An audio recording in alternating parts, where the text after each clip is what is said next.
Praise the lord. ప్రభువైన యేసుక్రీస్తు నామమును బట్టి మీ అందరికీ ప్రత్యేకంగా వందనాలు తెలియజేస్తున్నాను. మరి యేసుక్రీస్తు ప్రార్థన మందిరము మరి నూతనంగా కడదామని ముందుకు వస్తున్నాము. మీరు అందరూ ప్రార్థన చేయండి. ఆత్మీయ తల్లి ఎంతో ప్రయాసపడుతుంది. మా చిన్న మందిరం సరిపోతలేదు, పెద్ద మందిరము కట్టాలని ఆశతో మరి ముందుకు వస్తున్నాము. మరి డిసెంబర్ లోపే ఈ మందిరం అవ్వాలని మేము అనుకుంటున్నాము. మీరందరూ ప్రార్థన చేయండి. మరి సంఘస్థులందరూ సపోర్ట్ చేస్తున్నారు.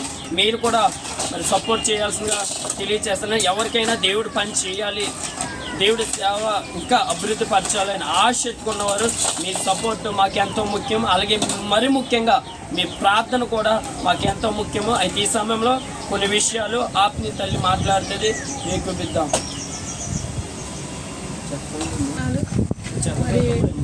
యేసుక్రీస్తు ప్రార్థనా మందిరం మరి ఈ మందిరం మరి సరిపోతున్న చిన్న మందిరము. మరి దేవుడు నాతో ఈ ఇల్లు కాడ పడేసి మందిరం కట్టమని చెప్పారు. మరి మాకుంటా గృహం కాడ లేదు. దేవుడి సన్నిధికి మరి అంతా మేము ఇచ్చి మరి మందిరం మరి కట్టాలని మేము ముందుకు వచ్చాము. మీరందరూ మరి అమ్మగారి కోసం ప్రార్థన చేయండి. యేసుక్రీస్తు ప్రార్థనా మందిరం కోసం ప్రార్థన చేయండి. మరి ముందుకు వెళ్ళాలి, ఆయన పని బలంగా జరగాలి. మీరందరూ ఎక్కడ ఉన్నా చూస్తున్నా మీరు ఇక్కడికి వచ్చి మీ అవసరతల కోసం ప్రార్థన చేయమంటే అన్ని దినము మేము ఖాళీగానే ఉంటాము. మీకోసం భారం కలిగి ప్రార్థన చేద్దాం. ఈ చిన్న మాటలు దేవుడికి ఇచ్చి ఆశీర్వదించుకుంటాం. మరి అమ్మగారు ఏ విషయం చెప్పారంటే, నా కోసము ఇక్కడ ఉన్న మందిరం కోసం ప్రార్థన చేయమని చెప్పారు.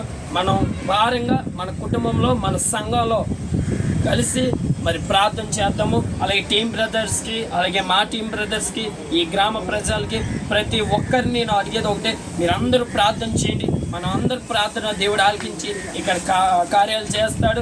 ఏంటంటే ఇది చిన్న మందిరమే మరి అనుకుంటున్నారు, కానీ దేవుడు ఇక్కడ పెద్ద మందిరం కట్టించి అనేక ఆత్మలు రక్షించబడతాయని నేను నమ్ముచున్నాను. మరి మొన్న గడిచిన నెలలో మీటింగ్లో దేవుడు కార్యాలు చేశాడు. అలాగే ఈ మందిరంలో అనేక మీటింగులు పెట్టి దేవుడు కార్యాలు చేస్తాడని నేను నమ్ముచున్నాను. మీరందరూ ప్రార్థన చేయండి, సపోర్ట్ చేయాల్సిందిగా నేను తెలియజేస్తున్నాను. Praise the lord. ఓకే.